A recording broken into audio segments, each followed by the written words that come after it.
Welcome back to Midnight Grappler Animals, home of Flub Nation. I'm your host, Lan, and with me I've got a citizen of Netherrealm himself, Keegan. I'm from Netherrealm?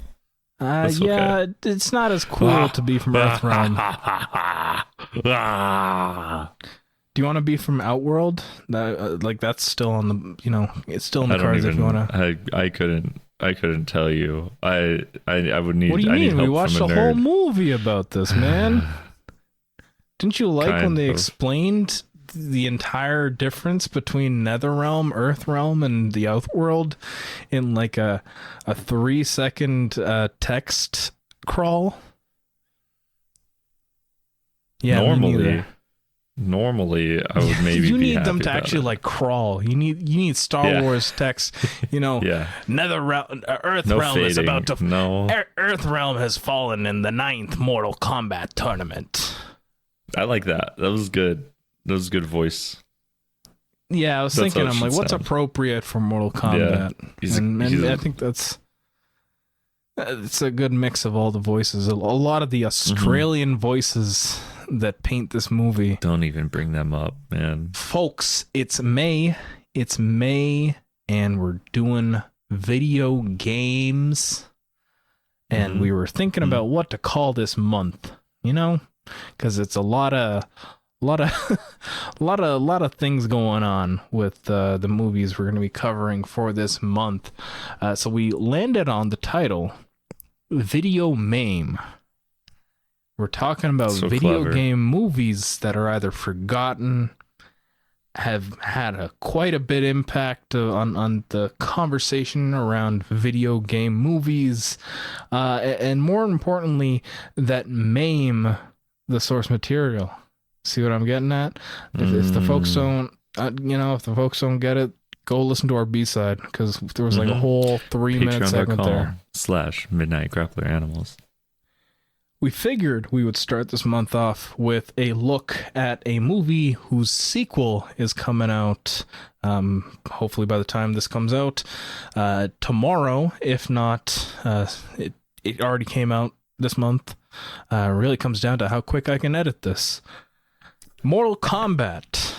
Not Mortal Kombat directed by Paul W.S. Anderson, but Mortal Kombat directed by Simon McQuoid. Keegan, tell me, have you heard of Simon McQuoid before? Who? Simon McQuoid, the director of this movie. You mean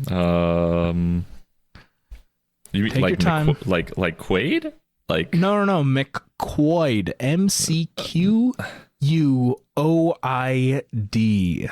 Did he direct Money Heist or something like that, or Good Girls? No, you might be wondering, what is Mr. McQuoid's filmography? Yeah, and I'm here to tell you that the 2 movies in his filmography, the first one is this movie, Mortal Kombat, and the second one, if you can believe it, is its sequel.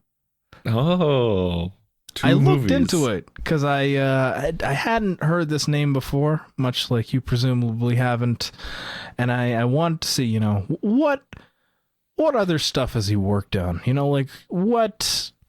Why did they choose him?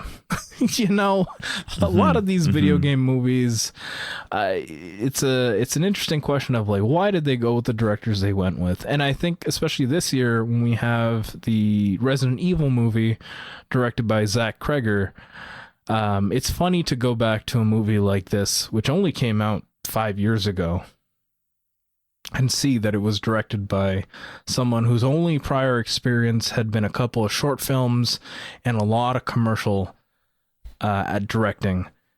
Now, this isn't to say that commercial and music video directing can't lead to good directorial works. Like, for instance, we have Spike Jonze. I never actually figured out how to pronounce. Yeah, there's Spike. an E there, huh? That's something to think about. I'm pretty sure it's Spike Jones. I think I'm it's not Jones. looking this up. No, I feel like you don't it's have Jones.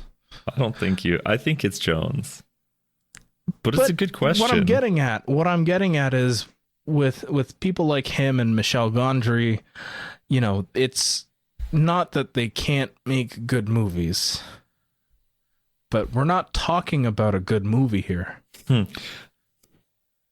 Yeah, I'm falling down a rabbit hole. I'm sorry. I'm gonna be a terrible interrupter.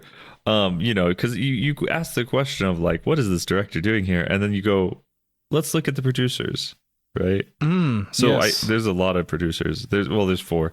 I clicked on the first one, Todd Garner. This is the funniest filmography I think I've ever seen. It's so bad. It's so bad. It's so bad. Oh. Have you clicked? Have you clicked? I'm looking. If you scroll I'm like, even just a little it's bit, crazy. It's one of those things where you look at it and you just keep going down the list. Yeah. And the further down you go down the list, the worse it gets. Yeah. It starts off with the one. Like at the very beginning, you have the animal, which you know. Okay. Sure. You have the one, which has that really fantastic scene. I was thinking about this the other day because, like, the one, everyone remembers it for its very last scene, you know? But it's a very mediocre movie otherwise. Anyways, it starts there. Then you get the Master of Disguise, and you're like, oh, shit, okay. That's incredible. Anger Management, 13 going on 30. Are Crazy. we there yet? Okay. Zoom. Are we done yet? Zoom's Paul crazy. Blart, Zoom's hilarious. Mall Cop, And Night and Day, Sorcerer's Apprentice, Zookeeper, Jack and Jill. Here Comes the Boom. A lot of Kevin James. A lot of Kevin James here. Like way more than you would think. How is it? The crazy thing is, like, you get Paul Blart. Okay, Here Comes the Boom, and Jack and Jill. That's worrisome. And Master of Disguise and the animal. That's really that's like you gotta stop having a job at some point in there. It's probably after 2 of those. Any 2 of those. It's definitely one of those things where you hear that and you realize that, yeah, of course, a significant part of Hollywood is just money laundering. Just literally, it's not anything other than money laundering. And then it's like, no wonder this explains Mortal Kombat pretty well. This is the kind of guy who's working on this movie. What I don't get is, why was James Wan on here too? You know, James Wan had signed on pretty early as a producer, because the thing about this movie is this movie had been in production hell for like 2 decades. Some time. Makes sense. And so James Wan had joined, I think, around 2010, or 2012, or no, he joined in 2015. But yeah, this movie had been in production for basically a decade plus, you know, at the very minimum, a decade by the time it came out. Yeah. So it's kind of sad that when it came out at arguably the most inopportune time it could come out, which was in 2021 at like the height of the pandemic. So this movie came out not only in theaters but also on HBO Max simultaneously. Okay. Yeah, that explains. Do you remember this phenomenon?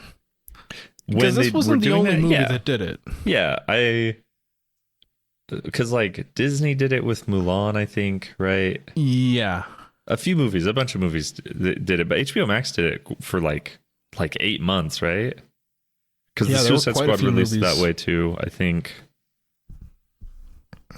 There was one of the... Oh, it was... No, not Zack Snyder's Justice League, because that came out only on HBO Max, right? Came out.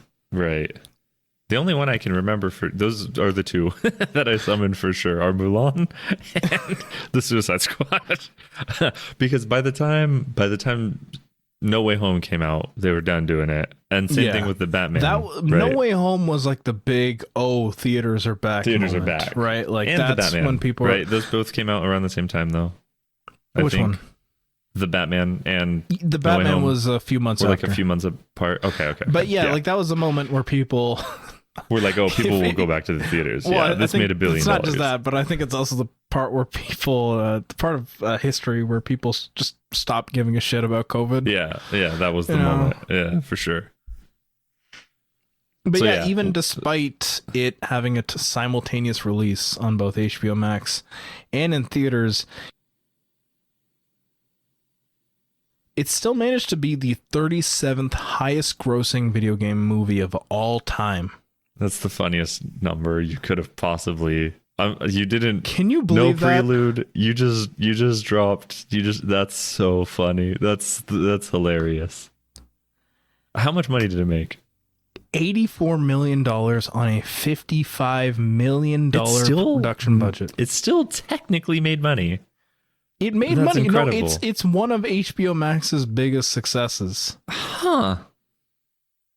So. Huh. Yeah. Wow. People were masking up for MK. That's cool. You know? Hashtag mask up for MK. Mask up for MK. That's what it stands for. That's mask up. Mask up. Yeah. Exactly. Yeah. That makes a lot of sense. That's why the K is backwards, because it's in the same word. That's how it. That's what it denotes. Just another beautiful thing from the mind of Ed Boon. 30 years ago, Ed Boon was like, the pandemic. It's just like Hideo Kojima. You know, Hideo Kojima predicted COVID, and so did Ed Boon. You know, two names that you put next to each other all the time is Hideo Kojima and Ed Boon. Yeah, two auteurs, of the art. Of course, yes, exactly. Ed Boon, on the other hand, is figuring out all the new ways to bring your dad's favorite movie characters into his video game. I mean, it's one way to make money, though, right? Like, ever since the thing, it's horse like armor. Hideo Kojima, he works with people like Fatiak and Elle Fanning, right? Shioli Kutsuna, like people like not esoteric per se, but he has his folks, right? Ed Boon's folks Guillermo just happen to be from. Yeah, Guillermo del Toro as well for Hideo Kojima. George Miller, right? The list goes on. But if you look at Ed Boon's list, the list is like... It's a Superman, Anthony Starr, except we couldn't actually get Anthony Starr. We got a sound-alike of Anthony Starr. We got a sound-alike. It's so we got funny. John Rambo, but it's actually not Sylvester Stallone. It's very funny because it's just funny in that like every single like cameo character is rarely ever played by the person that actually portrayed them. So it's like, oh cool, you got Ghostface, but he doesn't really sound like you should get The Rock. You should get The Rock and John Cena. He should get... he has Peacemaker, who's also not voiced by John Cena. Then not voiced by John Cena. That's funny. Okay, so that was one of the list. Okay, so he should get The Rock. Yes. That's got to be easy to do. He should get The Rock. He should get... Like, I'm trying to think which role specifically, right? Maui. I think he's got to get the Scorpion King. Oh, that's really funny. Yeah. I think that's the right one. Yeah. You're right. So, Keegan, I gotta ask, what is your familiarity with the Mortal Kombat franchise? I've played some Mortal Kombat games. I couldn't possibly tell you which one's not the newest one. I'm sure I've beaten one Mortal Kombat game, but I couldn't possibly I have no idea on what console even. I don't know. They were just games that were that would lie around, Yeah. And then it's very much a cousin's house video game. Yeah. For me, it was just one of those games where when I went over to my cousin's house, it was Mortal Kombat 9 for the PS3 for me. Later on, of course, Mortal Kombat X and 11. But yeah, it was one of those games where I myself wouldn't own it, but if I went over to a cousin's house, they probably did have it. Yeah, it's a bad kid game. you know? Yeah, it's just one of those things that like your edgy cousin, you know, like your older cousin who you know, your mom always brings up as like, you like, shouldn't don't be grow like up to them. be like that. You know? Don't be like them. Yeah. Look at him, unemployed and playing Mortal Kombat. Which is like, he's actually playing good games, but it just happens to have Mortal Kombat. And that's one of the things is I'm like, we had Grand Theft Auto. Like, I was putting in codes to give me a flamethrower and I was torching people, right? Like, I was doing that in Grand Theft Auto, but we didn't have Mortal Kombat for some time. Like, Its reputation is so funny. You know, and it's one of those things that it's just for edgy kids. Like, right? It's just for like, it's for Venom kids. Is who it's for. I'm gonna bring this up later, and I have to be careful with my words when I'm talking about Mortal Kombat. You know, the term Reddit blank, like Reddit as an adjective, very overused, pejorative, kind of lost its meaning. Yeah, like it kind of has lost its meaning because people started attributing it. Like it's the same thing as like spiritually Israeli, right? Like spiritually Israeli has lost its meaning because people overused it's got no punch. Yeah. However, I think when it comes to Mortal Kombat, there is no such thing as overuse of the Reddit pejorative, especially with the recent games. Well, and it's like, it's the injustification of Mortal Kombat is especially Reddit-y, you know? Yeah. And hey, it's like, Injustice 3 coming out sometime. Is that real? Are you apparently lying? Apparently That's it's crazy. real. I mean, you could do... The crazy thing about superhero fighting games is you could do a million of them, right? Like, why isn't there a Civil War video game? You could do literally just Mortal Kombat, but Marvel characters, and you could make $1 billion. Like, there's no reason not to do a million of them. And somehow Injustice, you know, there is Marvel completely empty, which is coming out soon, right? And people are excited about that. But that's the difference between it and Injustice 3. Yes, literally. Injustice was an Ed excuse Boon for threatens Tom to Taylor. release another Injustice game. Tom Taylor got a whole career built off of Injustice, and that's what. See, if we were to indict Ed Boon on anything, the core root problem, more than any sort of Reddit pejorative, is the fact that Ed Boon and the folks at NRS, NetherRealm Studios, gave this man a whole career. And now I have to go into the comic shop and see Deceased as a compact DC comic. That's true. Yeah. We're saying a lot. We're saying a lot here. And it really does all tie back to Mortal Kombat. It does. And it's not to say that we don't want to talk about the movie. It's just that, like, it's one of those things where the movie's reputation precedes it. I think people have heard of this movie and, like, its flaws more than they actually have heard about, like, what the movie's about. Which is also funny going into the second one, and also even funnier now that we have a Street Fighter movie coming out in the same year. Yeah, especially because Street Fighter's the good game.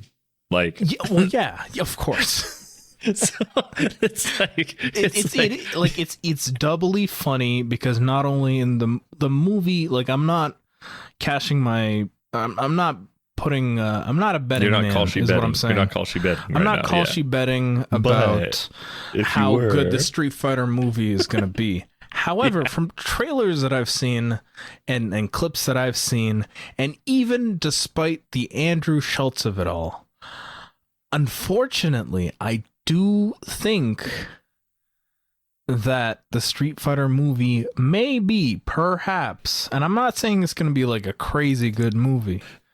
But you know, this bush is so beaten around. I've seen trailers for Mortal Kombat 2, is what I'm saying. What, you don't like Billy Butcher in Mortal Kombat? Billy Butcher looking like, you know what the trailer for Mortal Kombat 2 looked like? Do you remember when before No Way Home came out, and people were like trying to leak, quote unquote leak, like make up fake leaks about the other two Spider-Man being in the movie. Do you remember that one leak of Tobey Maguire's Spider-Man showing up and he was like bathed in light? I don't, but I believe you that it happened. It's a hilarious clip, and he just goes, "I'm Spider-Man," and that's it. That's the entire clip. Oh, that's what that trailer reminded me of. And I hate to say it about Mortal Kombat 2, but I also hate to say it about this movie, because there is genuinely good talent working in these movies. Yeah. And like the opening scene really does showcase it. But like when you have talent like Joe Taslim, you know, like Joe Taslim, one of the all-time greats in Indonesian action cinema, right? Like, if anything, this movie is a subtle, not subtle, but unintentional advertisement for people to go and watch the other far better movies that Joe Taslim has been in. Like Fast and Furious. Yeah. 6. Yes. And Star Trek Beyond? Yeah, that's what I was actually about to say. Okay. But you know, just like whatever Andrew Koji's in, right? Like everything that Andrew Koji's in is an advertisement for Warrior, which is a much better thing than most everything else Andrew Koji is in. Right. This movie is an advertisement for the much better projects that not only Joe Taslim, but also like Tadanobu Asano, Hiroyuki Sanada, right? Sanada like in this. Sanada, it's crazy. And I guess we can start with that opening scene.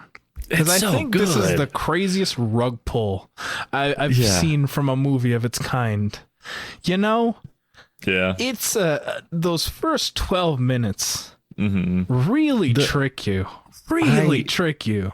And it's like it's funny because it still feels like a video game movie, right? It still is like, okay, this is but a basic it also feels like a video story. game movie that has an understanding of what makes the video games work. Right. And it's also like, okay, I know I'm sitting down here for Mortal Kombat. Oh, cool, that's Sub-Zero. Oh, cool, that's Scorpion. All right, let's go. Right. And all that stuff is cool. But it's like, even the ice effects are so rad, you know?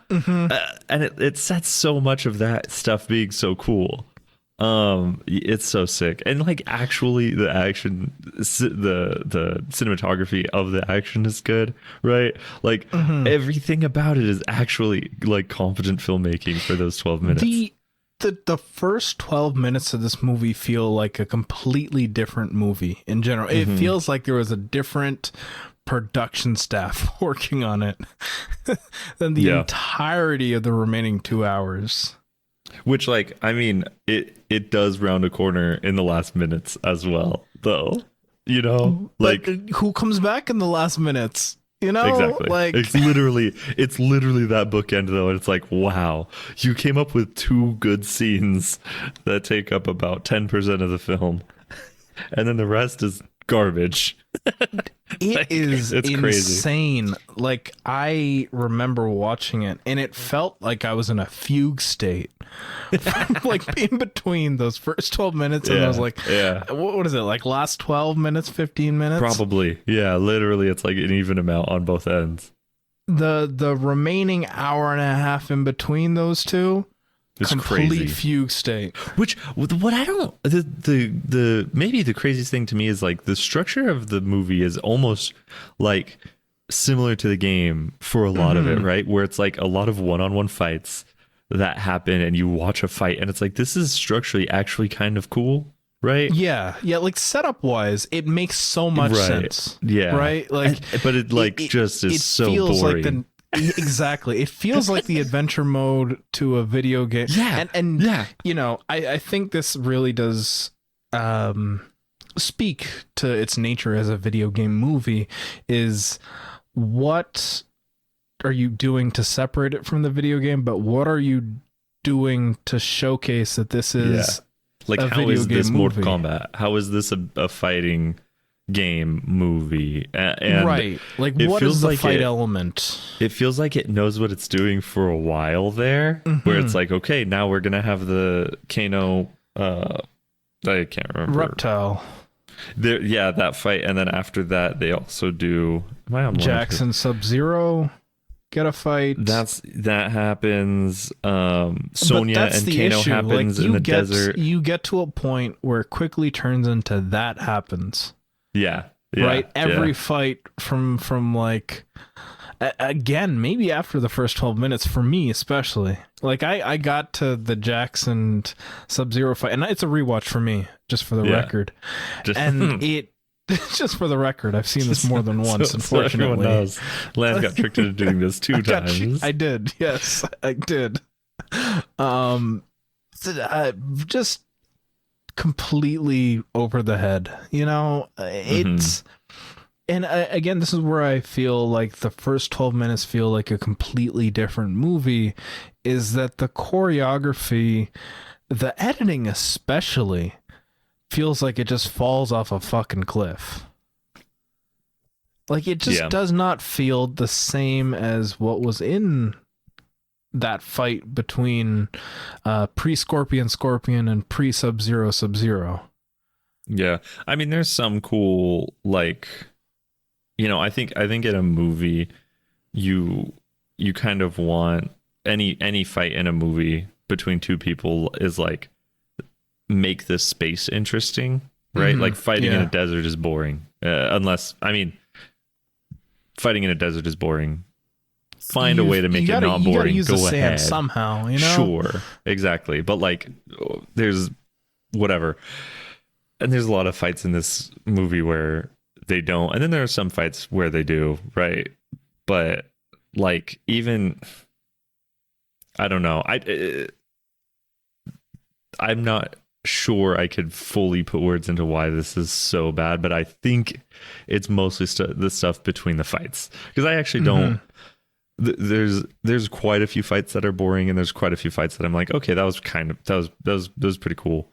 But it's like there's nothing to engage you in between, and well, I know the that reversal of the format, right? Like, because in the video games, the fights are the bulk of the experience, and everything right? else And then is just you a have cutscene to get you to the next fight, right? Like, exactly, like the cutscenes are the bridging moments, whereas here it feels like the fights are the bridging moments. Yeah. So, and I mean, the reversal just doesn't really work. It's like, why does this have to be an origin? Also, yeah, right? Yeah. Why Cole Young? Who the fuck cares? Who cares? Why am I learning about these people's Kaokens? Like, why are we doing this? We gotta unlock the arcanas, bro. We're at the temple now. We're safe, but we gotta all train and unlock our arcanas. And you know what it feels like? Some video games, they have that training mode where, like, if you have a party of characters and you need to, like, say you've been focusing on 2 characters and you need to, like, train the rest of them up. So you put them in the training mode, and then you just watch the cutscene, where it's like, oh, I'm getting stronger. I'm getting stronger. My strength has gone up by 40%. That's what the temple scenes feel like when they're training to get their arcana. Yeah.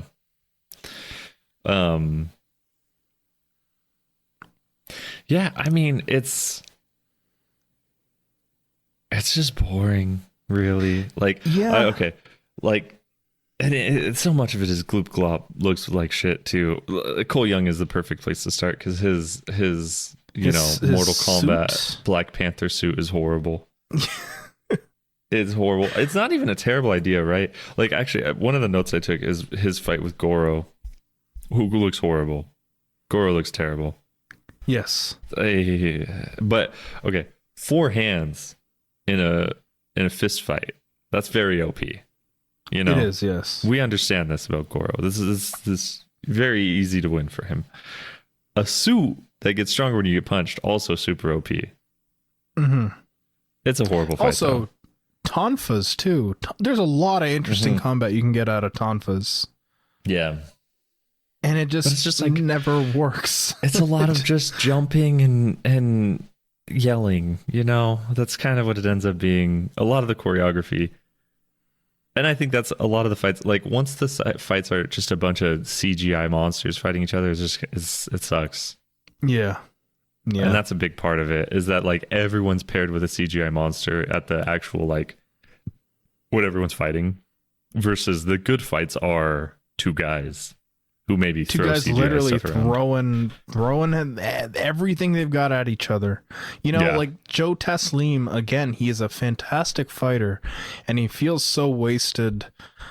But when he goes all out, like it really does make for some really good stunt work, some really he's good wasted choreo. But also he's the only guy who's not wasted, so like and that's the weird thing, is like it's paradoxical, right? Where it's like both him and Sonata, right? Like even Sonata too, pound for pound, minute for minute is and like, I should the know, movie's like good when this they're isn't too out of the norm being in a bad movie / project for Sonata at the time. Like Sonata was, if you look at his filmography, you know, he was kind of in a weird. You're not happy with the Wolverine? Time. You're not happy with Endgame? Bullet Train? See, that's the one I was waiting for you to put. That's the one I was waiting for you to bring up. Yeah, it's not like it's not crazy is what I mean, right? Like the English movies he was in at that time were schlock, so this is par for the course. Yeah. But also it's one of those things where it's like, come on, man, you have Hiroyuki Sanada. You know, like you can afford to use him a bit more, maybe. Knock that production budget up to like 60 mil, you know? Yeah. I mean, it's like they can competently stage an action scene. And I don't know if they were trying to live up to those two when they were putting their scenes together, and they're like, okay, we got these guys. We gotta go hard, you know? But almost every other fight, I think the other one that I kind of like is Sonya and Kano in the house, right, where she keeps like going underneath and running through her little under the house tunnels. That's cool, just because it was using like different staging and stuff, you know? Right. But other than that, and that one is another one where it's like there's two people fighting. Sure, he's shooting laser beams and stuff, but it's like there's two human beings fighting in front of a camera. All the rest of them is like stupid glip glop. Yeah, just bullshit, gloopy nonsense. Even like, of course, I wanted Liu Kang to wait. Liu Kang? No, I'm bad with the names. Kung Lao. Yeah, exactly. The hat saw. Yes, the hat saw was awesome, but it was still just like, okay, like you did the thing. Cool, you know, it had no real impact because it wasn't even a fight, you know. It's like it's like spamming moves in a video game, you know. It's like spamming moves in a video game. And at some point your cousin's gonna be like, fucking stop, dude. Yeah, fucking stop spamming. Play right.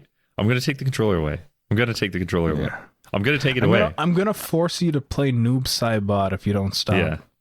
Yeah. And you'll deserve it. How'd you like Jax's little arms? Oh, I thought that was... See, the Jax of it all is incredibly funny, because Jax is introduced, right? He's taking Cole to safety. He's being a little pervert. And then he is being a little pervert too. He's being a little pervert. You know, and then he has that fight with Sub-Zero, and he's like, gets totally wrecked. Absolutely wrecked. I thought and that's the thing. Shattered. The movie leads you to believe that, like, after his arms were shattered, that he was completely smoked. Then later in the movie, they show up at the temple, little robot arms, and little robot arm Jax is there. And you're like, the littlest robot arms. He couldn't even do push-ups with those things. His wingspan is half of his height. It's so funny. It's really good. It makes you feel bad for him, you know? It's like, oh, this man got little robot arms now. But then you see, you see that, Uh-huh. and then you're introduced to the concept of the arcana, It's such bullshit. and you're just like, Dude, oh, okay, my man, I see what's going on here. They couldn't get black hair right even in a movie, right? For one, Yeah. they still couldn't do it. Yeah. And two, you're telling me he has to use his superpower to make his arms better? His robot arms that someone built for him? He had to use he had to unlock his inner ability to get better robot arms. It's so unfair. My man, he deserves it because he's from the US military, but they still did my man dirty. They did my man dirty. He couldn't even get nothing. Not even like a rocket arm or something. No, he just turned his little robot arms into slightly bigger aperture robot arms. No, That's you crazy. see, the robot, like the crazy stuff with the arms, comes in the sequel. This movie does an Yeah, rockets and incredible stuff. job of setting up its sequel. Like, there's a hubris almost, you know, like, especially with how little of the Mortal Kombat we actually see in this Mortal Kombat movie. Yeah. It's not a tournament, also. Yes. Can we be clear on that? It's not a tournament at all. A tournament is the easiest setup for a film. There's a natural arc. There's winners and there's losers and there's champions. Right. It's the easiest thing to do. You read any shonen manga from the last 20 years and you're going to have a tournament arc, and you could do a competent tournament arc. It's Nothing hilarious because the movie starts off and it's like, oh, Earth has lost its 9th Mortal Kombat. I don't know if it's in a row, but it's lost its 9th Mortal Kombat against the Netherrealm. One more, and things go kaput, right? And so you think, oh, okay, this movie is going to show the 10th attempt, right? And this is going to show Earth finally getting the upper hand. No. No. No. No. Mm-mm. No. Mm-mm. No. You're gonna get the prep for the prep. Yep. It's not They're just the gonna prep. learn. It's the prep for the prep. Which isn't fair. Okay, again, you look at Mortal Kombat 2 and a lot of these fools are dead, right? Like a lot of these guys on this cover, on this poster are deceased. So I'm not sure how this works. But they did kill a lot of the competitors of Yes. the Netherrealm. They killed quite a few. I think 100% of them that they fought. So that's interesting. That doesn't seem very fair. I feel like It's Earthrealm kind of. It's very whipped. funny because it's you go in and you're like, Mortal Kombat. What can I expect? A Mortal Kombat. And then by the end of the movie tells you, thanks for watching, guys. Please show up next time for the Mortal actual Kombat. Mortal Kombat. It's terrible. That's terrible. We must go and recruit more people. I must go and recruit Johnny Cage in time for the Mortal Kombat. Looks straight in the camera. Just a baffling movie, you know? Just a baffling movie. All you have to do, you just need to show two people punching each other good. And they did it for about maybe 20 minutes of the whole thing. And do it, all you have do to a do. Tournament style. Do an actual tournament. Style. Do an actual tournament. Which, again, 2 probably will be an actual tournament. But God, I hope so. You know? God, I hope so. Because if it is, fell for it again award. You go and watch Mortal Kombat 2, and they're like, sorry, guys. But the third one, third one for sure. So, okay, the Boba Fett guy sucks. Looked like shit. Yes. I'm not gonna say Mortal Kombat names. This is the Boba Fett guy. Everybody should understand what I'm talking about. There's a different bounty hunter that might not even be from Star Wars that I'm thinking of that actually looks a lot like him, but it's not coming to mind. So he's just Boba Fett looking motherfucker. Goro's meaty nips. Goro got some big old meaty nips. Yep. And you know, I can't hate, you know? Yeah, no. You know, shave it so they look even bigger. Yeah, you go, girl. Kano is so racist. Like, yeah. but it's it's in the like most centristy way too, where it's like, well, you got to respect him. Like he did get his superpower first, you know. You got to hand it to him. I You think gotta that's let him the come to funniest thing this Thanksgiving. movie does is that, like, of the Arcana bullshit, the first one to get it is Kano. It's And so in the stupidest circumstances of all time. It's like, yeah, and they were like haha proud that they goaded him into almost lasering their faces off. Is pretty funny too. Yeah. Yeah, no, he's it's pretty crazy how much the movie is just like, you gotta invite him around though, you know? He's part of the family. I was like, this is kind of crazy. Kind of crazy work. I have to imagine this is what it's like when Eiichiro Oda takes the creator of Rurouni Kenshin around. You know, it's like, you know, I brought Watsuki, and listen, I get it. He is a complete pedophile. You know, he's one of my goats, though. So he's my best friend, though. He's my best friend. We gotta keep him around. Sorry, guys. It's crazier for it to be a best friend than like an uncle, because you know not everybody, every white person got that racist uncle. You know, and it's like, you know, he didn't make any of the food. He drinks all the beer. He gets super weird, but like, I mean, hey, his wife does quite a bit. You know, I think that's what really matters. Exactly true. But no, when it's like a best friend is so much funnier, and that is totally the vibe with Kano. Is like, we gotta have him. Look, like, it's one of my boys, man. There's nothing you can do. You just have to keep Kano there. Yeah, he's got to be around. Well, we got to talk about Cole Young again, just a quick bit.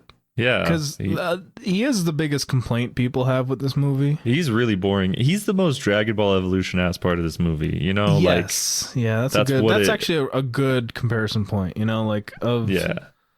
Thank you. Of all the characters here. Dragon Ball Evolution. Yeah. It's just like, I mean, it's like this character... It's impossible for this character to be interesting. Really? Well, I don't know about that, because there are. Okay, I flew a little. All right, my wings are melting. Hold on now, because I'm plummeting to the ground. He is the viewer analog, right? He is the person. So he's very boring. Who the viewer? Well, like sometimes the viewer analog usually tends to be the least interesting character. Least complicated, for sure. Least complicated for sure, yeah. But that doesn't necessarily mean that they're not interesting, right? Like, you can still have a good character that also exists just to be the viewer analog. Cole is not that. He's not that. He's not that. And it's just even funnier when they reveal later on, yes, you are actually the descendant of Hanzo Hasashi. And you're like, oh, wow. What'd that mean? Yeah. You know, like, is he going to start doing cool shit? Literally like, nothing. Is that what that means? It's like the fight with Goro looks bad because of, you know, it's a big CGI thing fighting a normal human, and like can't.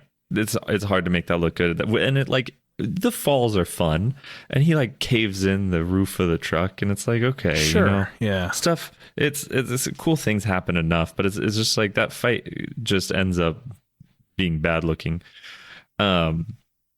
And yeah, it's like he does get to go do cool things in the last fight, though. Cole does, but that's literally it. That's the only time he gets to do anything that actually looks cool or is cool. He gets to do cool shit by way of being around people who are doing cool shit. Yeah. Well, you know? And like, it was fun. It was fun when he was like punching the ice to free his family, and then that like gave a good tension to the scene too, you know.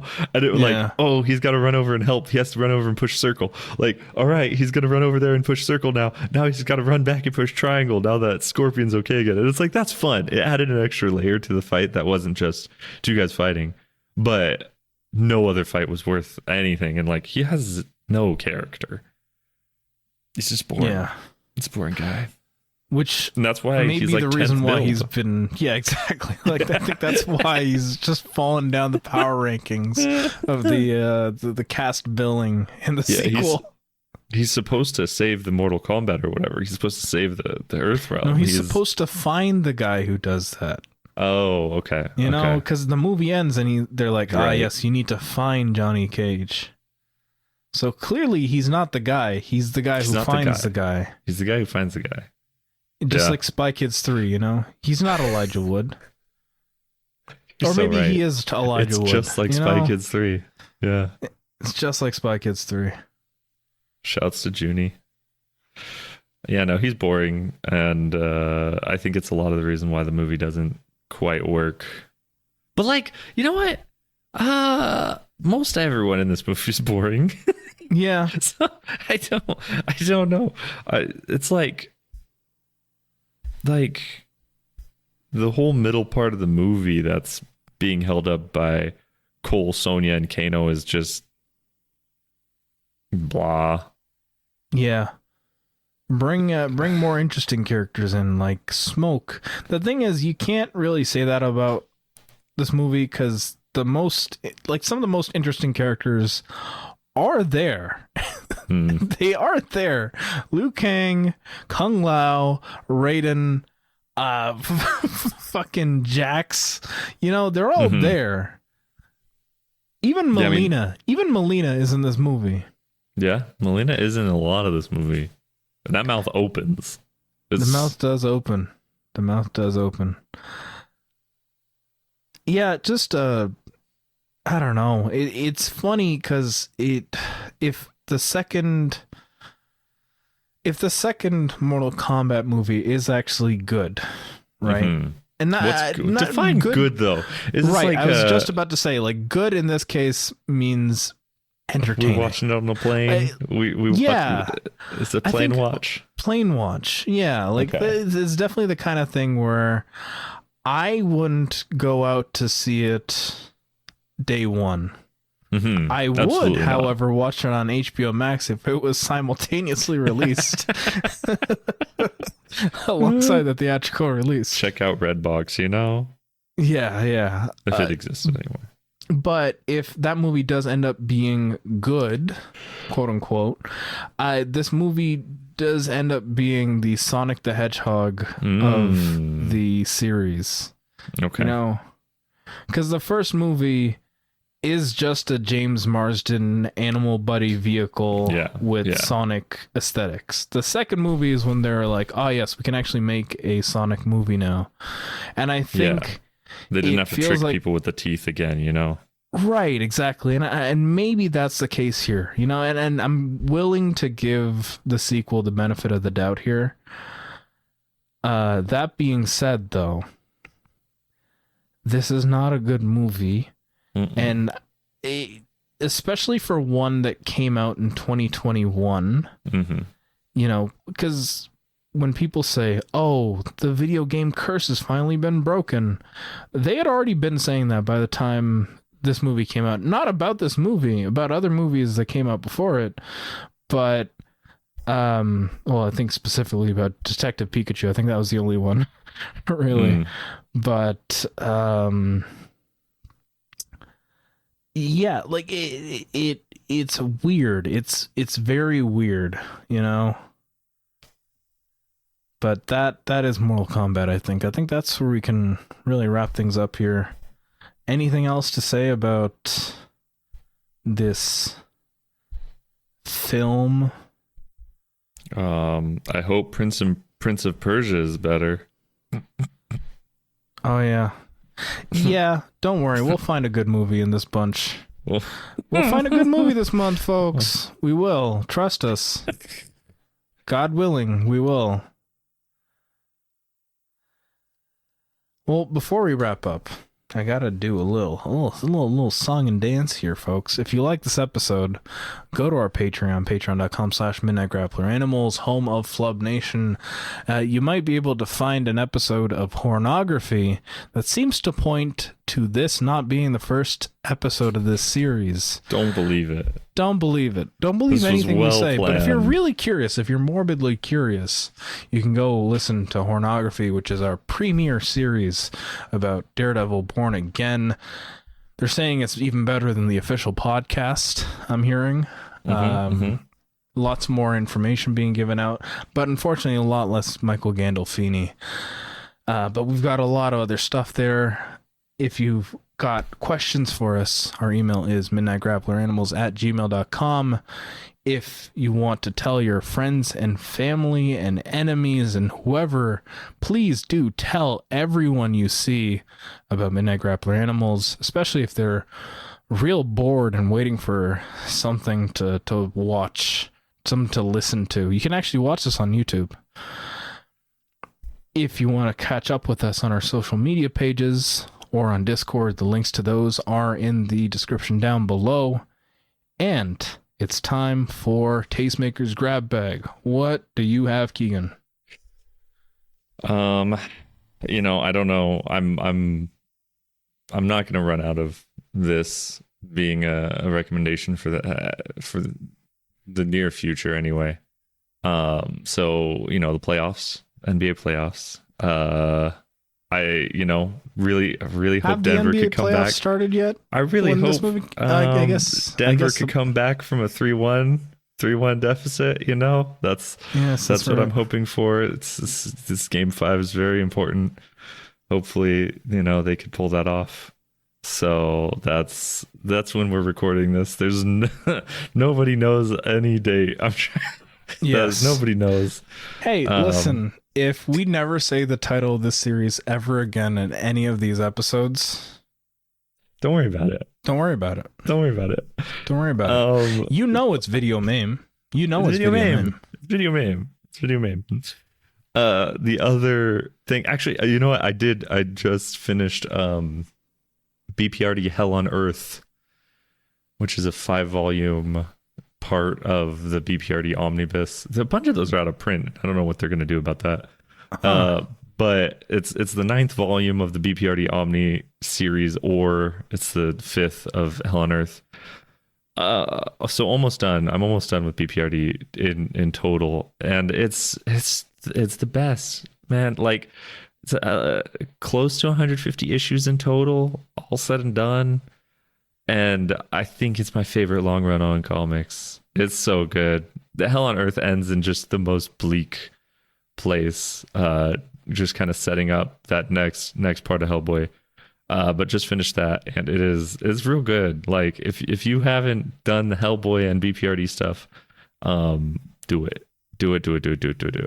It's extremely available, even if not all of it is in the same print runs out and available or anything like that, but you can get it. You wink, wink, you can get it pretty easily, and I highly recommend all of that. So that's what I've been doing, and I will be doing I think it's The Devil is the last Omni. I'll be doing that soon because PPRD rocks. So for the 5th time on this podcast, I'm recommending PPRD. Never stop. I got a quick recommendation. Gerard Carmichael. He's got, I think, 4 stand-up specials, but I really want to point to the first 3. Not because they're all great, but it's a fantastic look at the progression of a man slowly realizing that he's gay. So, yeah. I think the first one's called Love at the Store, the second one's called 8, and then the third one's called Rothaniel. 3 specials that I think really work as a triptych. That's it. Folks, that's been this episode. Get ready. This Maym is going to be crazy. And, as always, keep on grappling. Yeah.